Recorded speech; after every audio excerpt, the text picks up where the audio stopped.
Hello, everyone. My name is Gillard, and I've been the host of this incredible spiritual exploration and virtual summit. And I hope you have enjoyed it as much as I have. There has been just so much goodness and wisdom and juicy, amazing stories filled with inspiration and meaning. And I hope you've enjoyed it. One question that's come up a lot, though, throughout these interviews has been, am I sharing my story? And so I decided that I should. I haven't organized somebody to interview me, so I'm going to interview myself. You know a little bit about me from the bio that I have attached at the bottom of all those interviews, but I am an absolute believer in the possibility that love can change the world. So opening as many people to that possibility that they can show up in their lives from a place of love, that everybody is working towards a goal where we're adding love to the planet rather than any other lower vibration. I really, really, really believe in the possibility of raising vibrations and the shifts and change that living with loving kindness and knowing at a deep level our connection to others as real, and an acknowledgement that there is more to this life on earth than our kind of separate I-ness. So off we go. What is it that spirituality means to me? And I guess I've just started explaining that to you a little there. And my understanding, the words that I would use to describe what spirituality means to me is simply a fundamental knowledge and belief that you are a piece of the divine, that divinity exists within you, it exists within all of us, it exists within all things. And what I'm hoping to achieve through this summit is that the words that we use don't matter. So if you like God, use God. If you like universe, use universe. If you like spirit, use spirit. Let's not get caught up on the words. Let's find one that to you feels expansive. And then connecting to this concept that you are a piece of something bigger. Magic that weaves throughout the universe, through all living things, and actually, if we allow it, can guide us. If we look to learn from the trees, for example, they know their purpose. They know how to shift and change with the changing seasons. And there is some unseen energy, magic, force, vibration, wisdom guiding plants, flowers, trees, the animal realm, insect realm, on those rhythms. When is the time to rest? And when is the time to bloom? And so spirituality to me is connecting into your own rhythms and feeling in connection to the universe around you and flowing with that. That's quite a big explanation. Not sure if that has come across. But in the next question I wanted to touch on, so whether spirituality has always been part of my life, my answer to that would be no. And I could go into the details of how I was raised. I know I felt that my parents, that my sisters and that our parents almost intentionally avoided sharing any of their beliefs with us whatsoever. They'd been raised in homes that went to church every Sunday, and they had, for whatever reason, decided that wasn't for them in their adulthood, and we never had that as part of our lives. I did go to an Anglican church, so I'm familiar with some of the, not Anglican church, Anglican school, familiar with the Bible and the Christian tradition to some extent.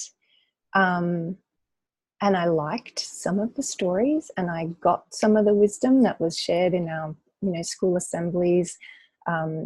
We did have a church service once a year, and I did love singing the hymns. I found some of them incredibly moving and incredibly uplifting. So there was a lot of joy in singing for me in my teenage years. But what I learned always felt restrictive, and that there wasn't enough freedom for me to explore in that. And I know that's not everybody's experience. I do remember being jealous of friends that went to Sunday school once a week, because it seemed like this really beautiful family ritual or rhythm that meant you could socialize with your friends once a week. I saw benefits to that. And actually, I've had conversations with my sister in particular, one of my sisters in particular, over the years, feeling like, how can we create spaces where people feel supported, like churches, without telling people what to believe. I've had that conversation with her lots of times, but where people can feel connected and supported with other people in their community, and come together and look after each other and inspire one another. So anyway, I would say trigger events for me have been, or moments when I've truly known spirituality, a lot of them have come when reading books. And the first book that touched me, and I still have it, and I still love it, although I haven't read it recently, was a book called The Celestine Prophecy, and it's by James Redfield. And I probably was around 13 or 14 when I read that book, and it talks of synchronicities, which, if you're not sure on that particular word, is sort of meaningful coincidences happening in our lives. And it talks of conscious connection, and in particular conscious conversations and communicating with others, and this really beautiful way of knowing who has the most important thing to share next in a conversation, which was very foreign to me, because that's not the way communication was in my household and in my youth growing up. And it also talks about vibrations, and it also talks about raising vibrations. And this is a fictional story, right? But for me, it spoke to me in a way that was difficult to explain to other people, because I felt there was truth in it. I saw possibility in it. And I actually can remember lying in the back garden, staring up at, like, in between my fingers with the blue sky behind, which is a technique they talked about in that book, trying to see energy between my fingers. And to some extent seeing it, but interestingly, seeing energy has never been something that's come as a gift for me. I can see vague white auras around people, but I can't see all the colors and orbs and things that I know some people can. So that book, I would say, was a trigger point for me, which probably set me off on this seeking, because I also loved science and atoms and energy and knowing they vibrated. And for me, the two, I always often felt, and I remember having these conversations too, that religion and science were kind of proving each other rather than disproving each other. And so this concept of having faith and this concept of needing to prove something, I could actually see this way they were intertwined. But anyway, I've just tangented, so gone off on a tangent. So what I was saying was books have really touched me. And if I was to name two others that have really meaningfully touched my life in a way that I read them and was just like, I could feel it in my body, the truth in that, was also Eckhart Tolle's book, A New Earth. And the third one I would say that stood out for me and really felt like it changed me was a book called The Way of the Peaceful Warrior. No, I can't remember who that was by. I'll find out. Anyway, so books were, that's probably my first trigger event.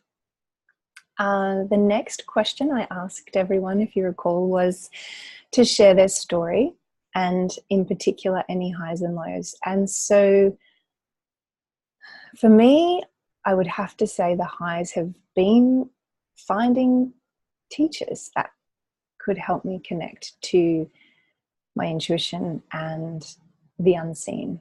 And the first of those was when I studied craniosacral therapy.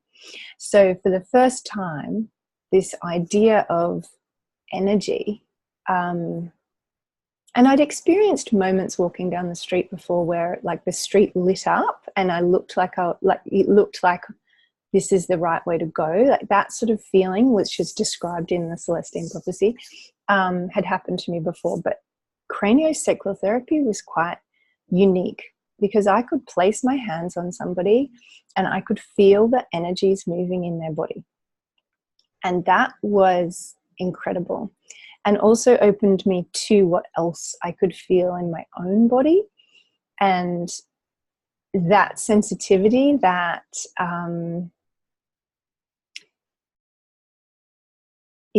basically how that's my strongest intuitive gift is feeling, is sensing, clairsentient, that is referred to as. So that would be the high, would be discovering craniosacral therapy. And it came to my life in the way that the universe can drop breadcrumbs for us. It was one of those things that a friend in Switzerland had taken her baby to it. She described it to me and I was so instantly passionate and curious and wanting to know more, and read about it and went to the introductory day and was ready to sign up on the spot, and had my husband saying, you know, at least go and have a session. Like, you haven't even tried this thing out yet for yourself.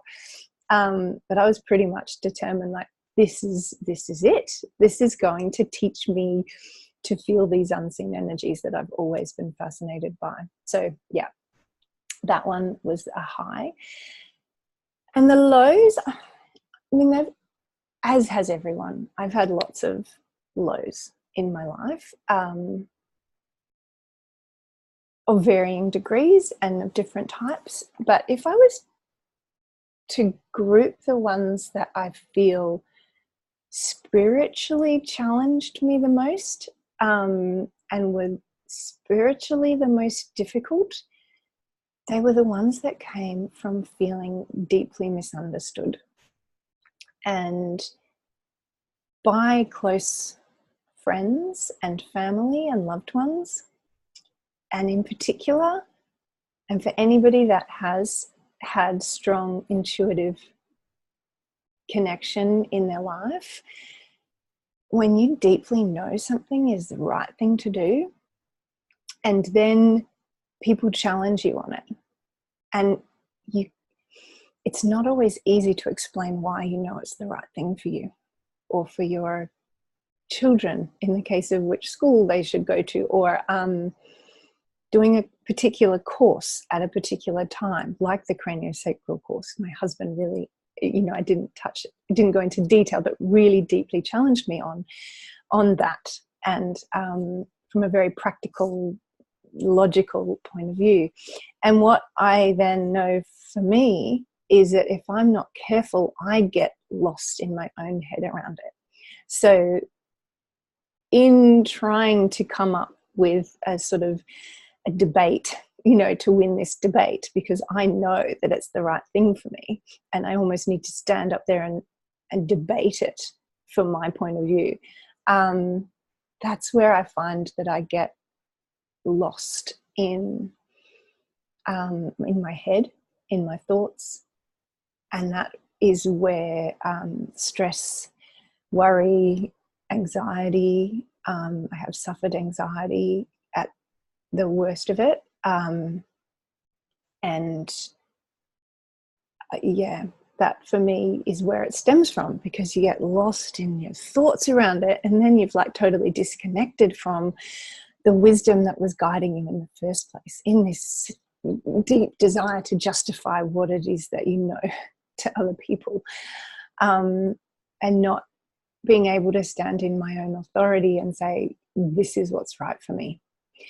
And on top of that, I went through a phase where I was reaching externally for things. I think a lot of us do. What is this thing that's going to help me? And I'd reached a point of anxiety where I was just, maybe if I go completely low tox, my life will be better. Or maybe if I, discover the right way of eating for my body, then my life will be better. And just losing all sense of what was right for me in a sort of intuitive way, which came with motherhood and young children and the intensity of and husband being away a lot and the intensity of that. So yeah, that would be the highs and the lows for me. And the next question was around weaving spirituality through my life and through my work. And I love that so many people have answered this question with that spirituality is everything. And actually that's probably heightened my awareness to it. But my weaving, if I was to just speak from my heart, is about awareness and tapping into my beliefs around spirituality, which don't need to be the same as yours. I encourage everybody to sit with and find a place where they feel good about what their spirituality, what spirituality means to them. But an awareness and an acknowledgement that there is a higher plan. It helps me keep things in perspective, and it helps me to stay in the present moment. And as I've done multiple different things working on present moment awareness and mindfulness and meditation, lots and lots and lots of meditation over the years, it's quicker to come to the realization that I've lost it again, that I'm out of the moment, that I'm thinking about tomorrow, that I'm worrying about a conversation I need to have or something like that, rather than just being all here, all now. There is only here and now. And how can I bring more love to this moment? The other thing I do is I consciously connect with the universe regularly in my day. And I don't just mean, I'm looking for a car park up ahead. I mean, I use the phrase, and this might sound big and woo and crazy to some people, but I use the phrase, I open to the divine. I allow spirit to guide me, as a mantra. And on waking, I acknowledge it. And before I go to bed, I acknowledge it. And if I'm feeling lost during the day, if I feel that I've lost my connection to the next right step, or what the next thing, most important thing for me to focus on is, I use that type of mantra. And I also just have an open conversation with the universe. And I make a daily commitment to serve. I believe that I'm here to serve the vibration of love. And in whatever way that, in however that looks, that's what I'm showing up to each and every day. And so one other thing that I would ask in challenging moments, of which I still have many, don't get me wrong, I have a little 7-year-old that is a lover of all of mummy's attention if he can have it at all times. How can I bring more love to this moment? And how can I see the divine in him when me, the human, is struggling with that moment? So yeah, those would be, that's how I weave it in my work. That's what I serve others to do, to help them find how they can show up from love, how they can live their lives from love and touch all the people around them from that place of love. So I also meditate. Every morning, often before bed as well. And I do usually, but not always, guided meditations. And I journal less diligently and regularly than people in this series have talked about. I read the Akashic records, so I go into my own records and ask the question, how can I best serve today? How can I show up in this, whatever things are coming up for me? What do I need to release in this moment? All things like that. Questions I take into the records for me and for others, if that's what they're interested and excited to do. So in terms of, the next question was about advice. And my advice to you would be, start small. Start simple. But start now. Because, to coin a phrase from Marie Kondo, there is life-changing magic in discovering this connection. And I mean life-changing magic. And I wish that for all of you. And I thank you so much for watching my story. I hope there was things that resonated for you in there. To tell you a little bit more about me and what I do, I'm a life coach. I work with awakening women who have a sleeping dream and believe in making this world a better place. They're struggling with